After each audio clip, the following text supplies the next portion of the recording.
Shalom sahabat GPIB dimanapun kita berada, kembali kita berjumpa di dalam program Morning Call GPIB bersama dengan saya Pendeta Olivia Susan Gracia Salu yang saat ini melayani di GPIB Jemaat Sion Tembudan, Mupel Kaltara Berkat.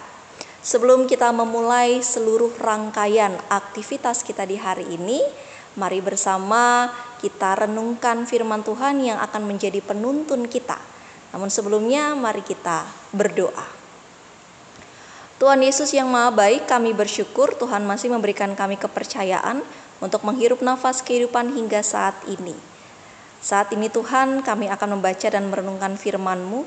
Kiranya dengan tuntunan dari Roh Kudus kami dimampukan untuk bisa memahami firman ini dan dimampukan juga untuk melakukan firman ini di dalam setiap kehidupan kami. Dan untuk hamba-Mu yang Kau percayakan untuk memberitakan firman, kiranya dengan tuntunan dari Roh Kudus kami juga dimampukan untuk berkata-kata seturut dengan firman Tuhan. Berfirmanlah ya Allah, karena kami umat-Mu siap untuk mendengarkan. Amin. Sahabat GPIB yang dikasihi oleh Tuhan, kita akan memulai perenungan kita di hari ini yang tertulis dari Roma pasalnya yang ke-8 ayat 18 sampai ayatnya yang ke-23. Roma pasalnya yang ke-8 ayat 18 sampai ayatnya yang ke-23. Saya akan membacakannya bagi kita semua yang tertulis dari Alkitab Terjemahan Baru 2. Menyatakan, sebab aku yakin bahwa penderitaan zaman sekarang ini tidak dapat dibandingkan dengan kemuliaan yang akan dinyatakan kepada kita. Sebab dengan sangat rindu seluruh ciptaan menantikan saat anak-anak Allah akan dinyatakan. Sebab seluruh ciptaan telah ditaklukkan kepada kesia-siaan bukan oleh kehendaknya sendiri, tetapi oleh kehendak Dia yang telah menaklukkannya. Tetapi dalam pengharapan, karena ciptaan itu sendiri juga akan dimerdekakan dari perbudakan kebinasaan dan masuk ke dalam kemerdekaan dan kemuliaan anak-anak Allah. Sebab kita tahu bahwa sampai sekarang segala ciptaan sama-sama mengeluh dan sama-sama merasa sakit bersalin. Bukan hanya mereka saja, tetapi kita yang telah menerima karunia sulung roh, kita juga mengeluh dalam hati kita sambil menantikan pengangkatan sebagai anak, yaitu pembebasan tubuh kita. Demikian pembacaan firman Tuhan. Salam sejahtera sahabat GPIB dimanapun kita berada. Semoga kita semua ada dalam keadaan yang baik, bahkan ketika kita saat ini akan melakukan atau sedang melakukan aktivitas kita di hari ini, kita juga boleh menjalani itu semua juga dalam keadaan yang baik. Sahabat GPIB yang dikasihi Tuhan, tidak ada pengorbanan yang mengkhianati hasil. Artinya adalah untuk mendapatkan hasil yang baik tentu harus dibutuhkan yang namanya usaha dan pengorbanan. Contohnya adalah untuk menyatakan kemuliaannya, Yesus harus berkorban di kayu salib. Artinya apa? Yesus sendiri pun harus melakukan sebuah pengorbanan agar kemuliaannya itu mampu Dia nyatakan dan diimani serta dipercayai oleh setiap orang-orang yang menjadi pengikutnya. Nah, sayangnya Bapak Ibu Saudara yang dikasihi Tuhan, pengorbanan atau penderitaan dalam kehidupan yang dijalani terkadang justru membuat manusia menjadi ragu terhadap iman dan kepercayaan mereka terhadap Yesus Kristus.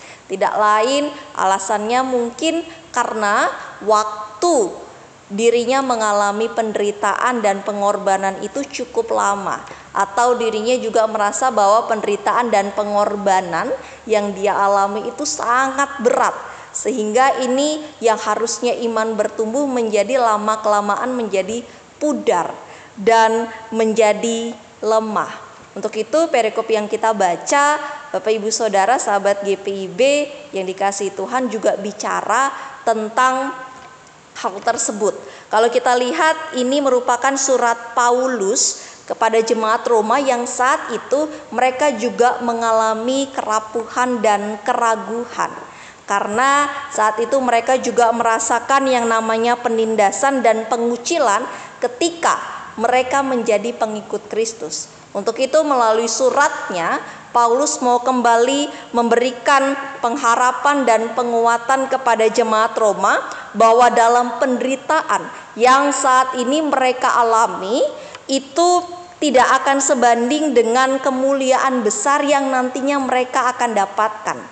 Atau bisa dikatakan juga nantinya penderitaan ataupun pengorbanan yang saat ini mereka alami, baik itu dalam bentuk pengucilan ataupun penindasan, tidak akan luar biasa hebatnya dengan kemuliaan yang nantinya mereka dapatkan. Yang menjadi pertanyaan adalah kemuliaan seperti apa yang nantinya orang-orang percaya dapatkan. Paulus memberikan penjelasan kalau kita lihat di ayatnya yang ke-21. Di situ dikatakan, tetapi dalam pengharapan karena ciptaan itu sendiri juga akan dimerdekakan dari perbudakan kebinasaan dan masuk ke dalam kemerdekaan dan kemuliaan anak-anak Allah.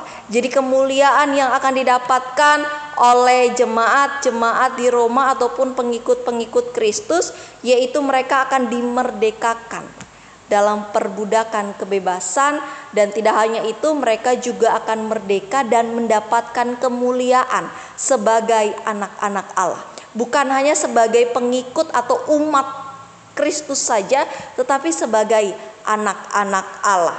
Sehingga Paulus mau kembali meyakinkan untuk tetap setia, untuk tetap berpengharapan kepada Yesus Kristus, karena nantinya kemuliaan akan mereka dapatkan, dan pergumulan ataupun pengorbanan yang saat ini mereka rasakan itu tidak akan sebanding dengan sesuatu yang baik, yaitu kemuliaan yang akan mereka dapatkan. Kalau kita lihat dalam kehidupan kita saat ini, Bapak Ibu Saudara, setiap orang, setiap pribadi, setiap keluarga ataupun persekutuan juga memiliki masalah atau pergumulannya masing-masing, baik itu pengorbanan dalam kehidupan ekonomi, kehidupan sosial, kehidupan pekerjaan kita, ataupun sakit penyakit yang saat ini kita alami. Paulus mau kembali mengingatkan dan menguatkan kita bahwa mari nikmati segala pergumulan atau pengorbanan yang saat ini kita jalani, karena nantinya kemuliaan yang akan kita dapatkan itu jauh lebih besar dari pengorbanan atau pergumulan yang saat ini kita hadapi. Bahkan ketika di masa raya Advent ini, untuk itu Paulus ajak kita untuk bisa terus punya pengharapan kepada Yesus Kristus. Untuk itu Bapak Ibu Saudara yang dikasihi Tuhan, mari kita mau memulai hari ini dengan sama-sama berpengharapan kepada Yesus Kristus, karena kemuliaan sebentar lagi akan dinyatakan kepada kita. Mari mulailah hari ini dengan berpengharapan kepada Yesus Kristus. Tuhan memberkati kita. Amin. Bapak Ibu Saudara yang dikasihi Tuhan, kita akan tutup renungan kita di hari ini. Mari kita berdoa. Tuhan Yesus yang Maha Baik, kami bersyukur Tuhan masih memberikan kami kesempatan untuk menghirup nafas kehidupan dan memulai aktivitas di hari ini. Kami juga bersyukur Tuhan ketika firman Tuhan kembali mengingatkan kami untuk terus berpengharapan kepada Tuhan. Bapa di dalam surga, kami mau menyerahkan seluruh rangkaian kegiatan dan aktivitas kami ini ke dalam tangan kasih Tuhan. Kiranya dengan tuntunan dari Roh Kudus kami dimampukan untuk melakukan hal-hal yang benar di hari ini. Tegur kami Tuhan ketika kami mulai menyeleweng dari jalan Tuhan. Bahkan saat ini juga kami mau berdoa untuk saudara-saudara kami yang saat ini ada dalam kelemahan tubuh. Kiranya Tuhan memberikan pemulihan yang terbaik bagi mereka. Ini doa syukur dan harapan kami di dalam nama Anakmu Yesus Kristus, Tuhan dan Juru Selamat kami berdoa. Amin. Sahabat GPIB, demikian perenungan kita di hari ini. Tetap jaga kesehatan. Sampai jumpa di lain waktu. Tuhan memberkati kita.